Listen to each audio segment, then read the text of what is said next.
Let's give a round of applause to Mr. Chiddick. Thank you, Mr. Chiddick, for wonderful music. Please rise for the opening hymn.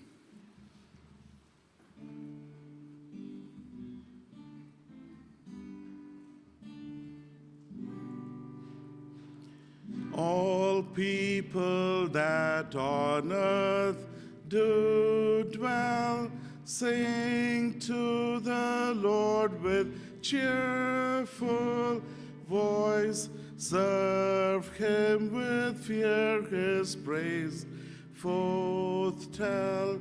All come before him and rejoice. I pledge allegiance to the flag of the United States of America and to the republic for which it stands, one nation, under God, indivisible, with liberty and justice for all. Please be seated. Good morning, middle school. And morning, parents and teachers. First of all, I want to thank you all for a great job this morning.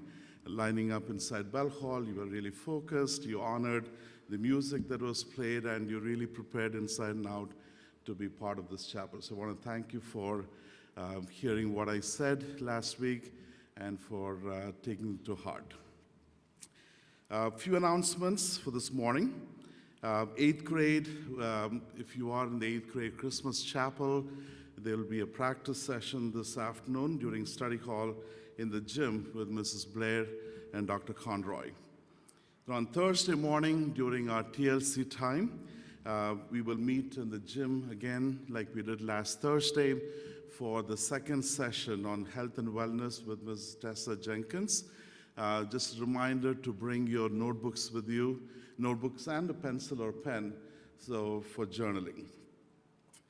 Kwanzaa Chapel will take place this Friday.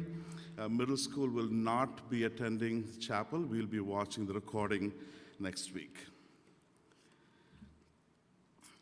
So before I introduce today's 8th grade chapel speaker, I want to mention to 6th and 7th grade students that it takes a lot of preparation and courage for an 8th grade student and even for teachers to get up here to deliver their chapels.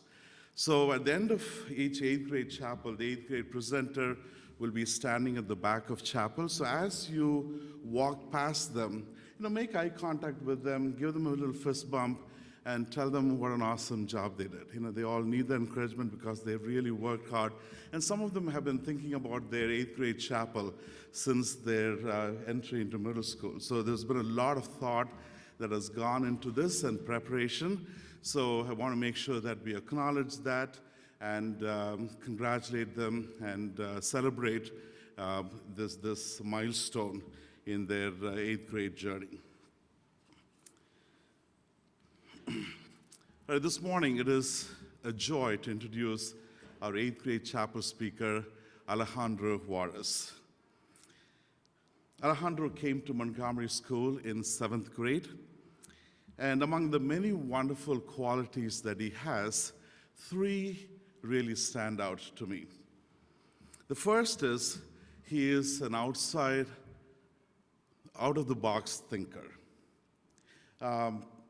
When you present something to him, and I have the privilege of teaching him math this year, and when you teach something, you can almost see his mind's wheels turning because he's thinking of new ways to solve that problem, and new ways to approach that proof. He is very creative, but he always thinks outside the box. And that's something that I really appreciate about Alejandro. Alejandro is also a big picture thinker. Some of us are good in details. Some of us can, take that bird's eye view and look at everything. And it takes a lot to, go above the situation and look at everything as a whole and appreciate the big picture. And Alejandro has the ability to do that. He not only thinks differently, he also analyzes things in an amazing way. And he can really wrestle through some of the challenging work because he is able to look at that big conceptual stuff. And the last thing that I appreciate about him, for today's introduction purpose, is he has a very curious mind. He wants to know the how and the why of everything, right? And as children, we have that ability to, we always want to question. And we always want to know why. If you guys remember, when you were little, you always asked your parents, why is this way? Why is it this certain way, right? And I think we will continue to grow in developing that sense of curiosity, and Alejandro certainly does this. He does that. He is eager to learn new things, try new things, and that is certainly an attribute, a quality that I really appreciate about Alejandro. And I know you're going to thoroughly enjoy his chapel today. So let's put our hands together for our friend, Alejandro Juarez.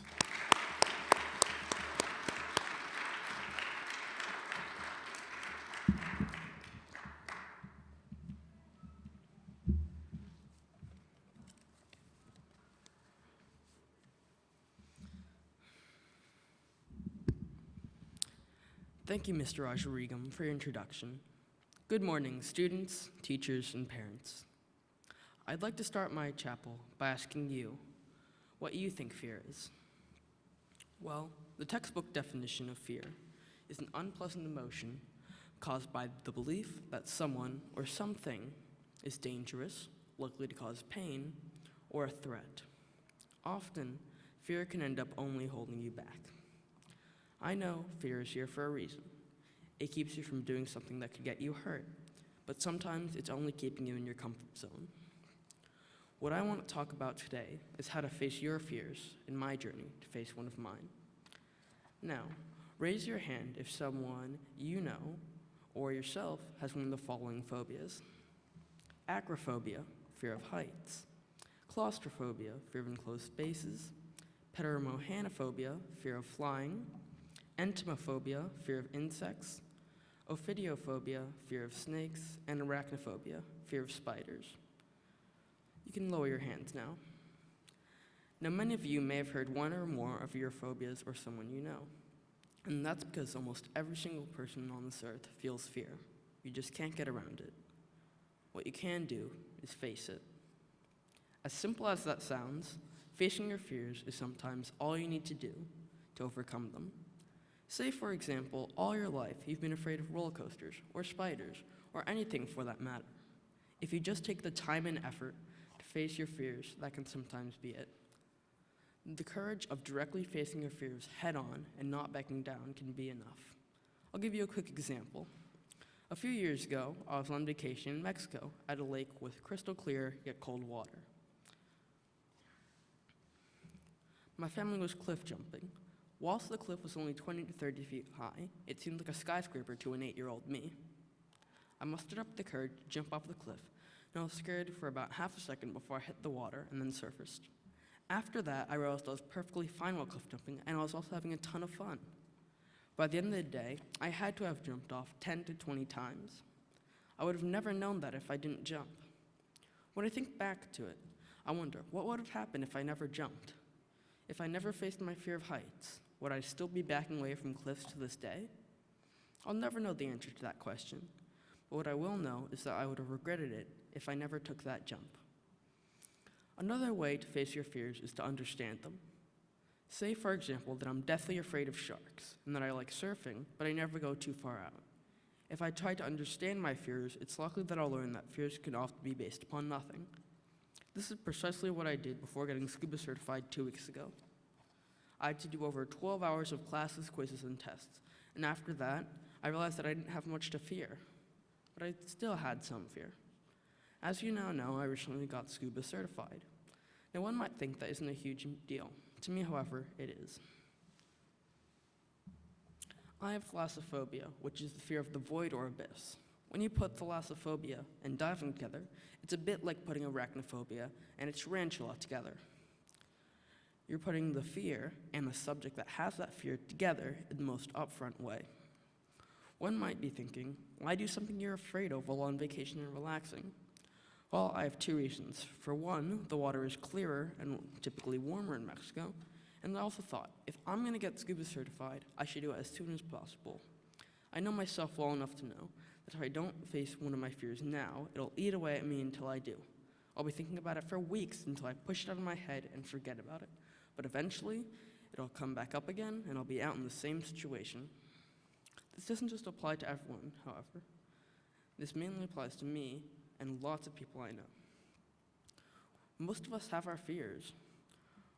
We might not recognize them, though, but they'll nod away at us, and they're with us the same. Moving on as to what I actually did. After studying, I had to do my first day of training. And I had to do it in a pool and learn how to use my gear. This took an additional 2 to 3 hours, as you had to memorize all of your gear and how to use it.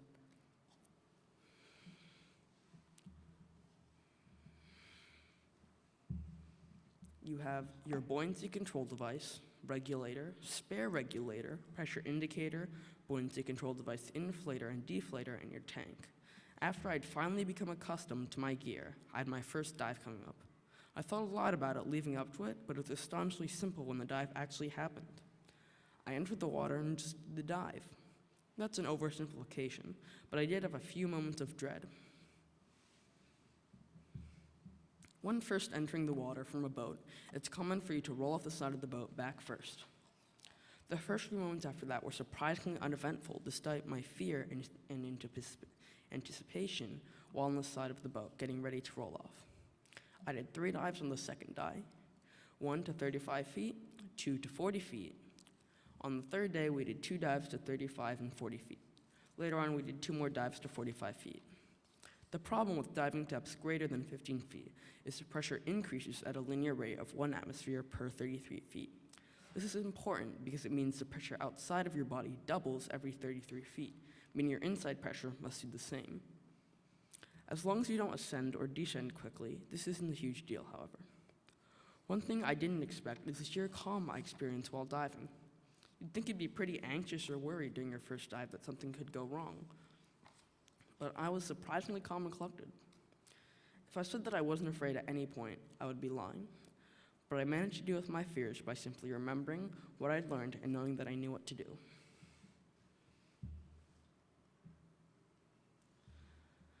After we descended, I got to see some animals I'd never seen before in person. I saw 2 moray eels, a few dozen lobsters, stingrays, and later on I even saw a harmless nurse shark.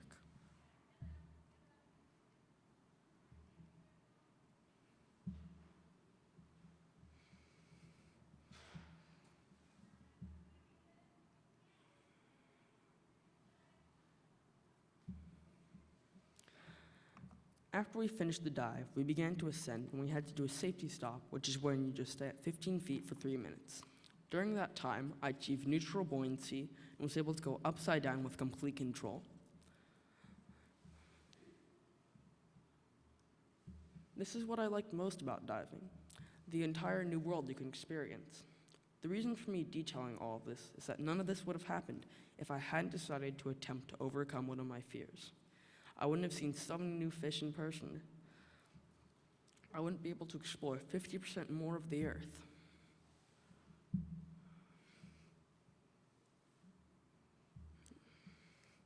There are so many things that I currently wouldn't be able to do if I'd let my fears control me.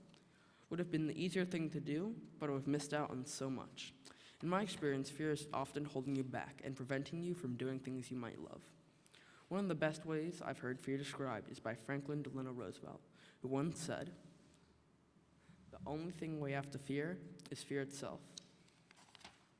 Thank you, and have a good day.